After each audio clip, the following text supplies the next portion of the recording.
So I know you guys are dying to see it. Today, I'm going to show you my red day. Let's just hop right into the TradeZella report. I'm going to show you my stats, my performance for last night and today's session. So without skipping a beat, here we are on TradeZella. You can see that I am down $786 as of yesterday, and we'll just mainly focus our attention on this P&L curve.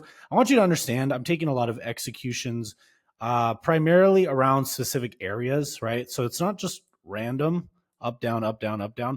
I'm trying different areas, but what I've been trying to do lately is essentially get more trades where I'm risk free or just scalping it more aggressively, meaning I'm trying to get into profit and let it run instead of letting it come back on me. It's still something I'm working with. I'm seeing if it's something that's feasible long term. In this session, I did have a bit of drawdown, right? I nearly hit my daily stop of 1750, and I was finally able to get the move that I was looking for. And then from there, I was trying to catch the rest of it, and I was not able to position for it. However, my bias was correct for all of this downside work. I'm going to go ahead and show you some of the best trades that I took. None of them were particularly bad. Like I didn't have any like bad trades. It was more so just getting chopped up, getting grinded up. And I'll show you on the chart exactly why that happened.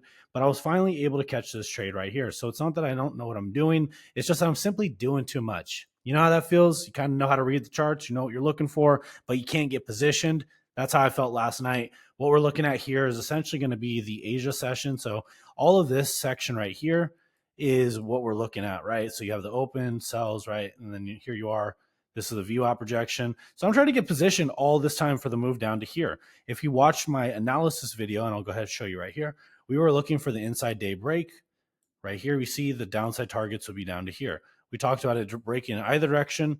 Initially, what I messed up with was I did, in fact, try to fill the gap on the gap down when really that wasn't the plan. The plan was to follow the directional break of the daily candle. And essentially, the later losses I did take were all looking for this. So this is the whole trade I was trying to catch. My biggest trade from last night was $871. No loss that I took was anywhere near that size. It was just simply paper cuts. And I'll show you right here. You can see just a lot of just chop, chop, chop, chop. Nothing meaningful, $30, $40 wins, $100 win, $80, $30 loss, whatever, $50 loss. I did have one bigger loss in the beginning because I accidentally used the wrong contract right here. So I did try the longs initially for the gap fill, wasn't able to position. And it's just a lot of chop back and forth, right? Like it's hyper scalping, I guess you can say. But my idea was essentially looking for the directional break of this 15-minute range. So I was able to get short up here and catch the move down to here. And then I was able to reposition in here to catch this. I was trying to catch this overnight. Hard to do before I went to bed. It's hard to get involved, right? So biggest trade last night was $871.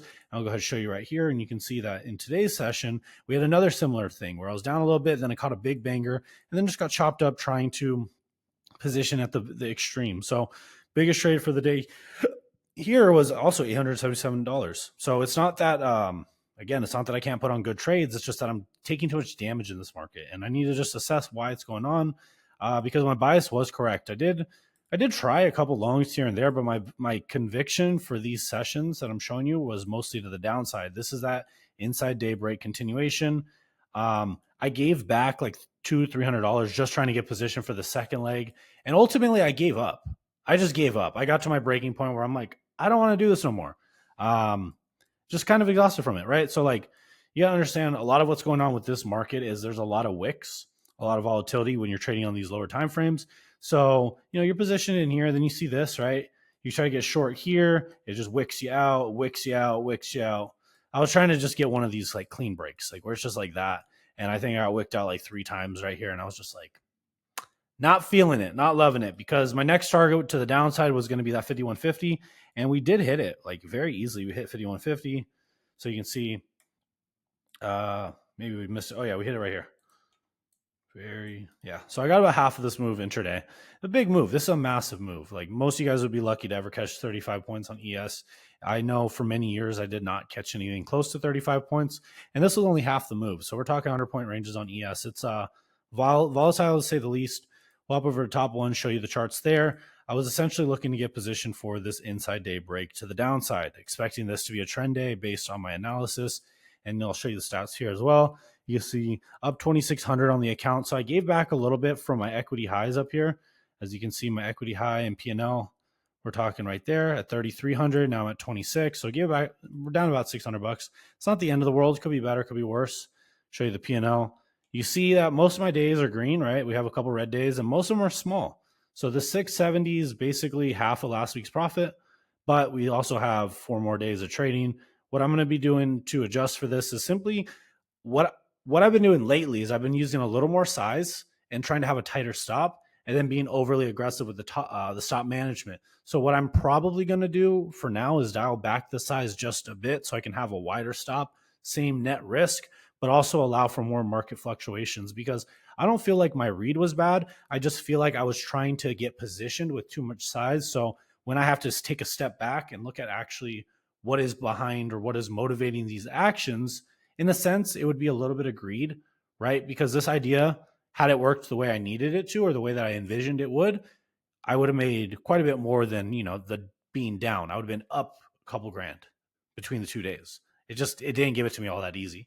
So I need to account for that imperfection in the market, understand that a lot of the losses that I took, especially around this opening volatility, I'll show you right here, was me just getting wicked out. I kid you not, trying to get positioned up here with this and all of this right here. I think I spent like $300-400 in just wicks, right? I thought I was safe. And I finally was able to get the entry right there. But all of this did some damage to me. I cannot lie. Like this type of stuff, when we're talking a 2-minute wick that's from 36 to 46, basically, a 10-point wick on ES, that was brutal. This stuff chopped me the fuck up.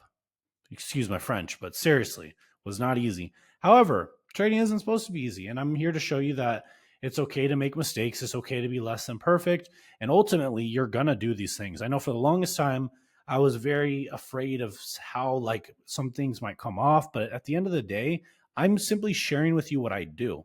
I'm not asking for people's guidance or opinions. I'm showing you how I do it.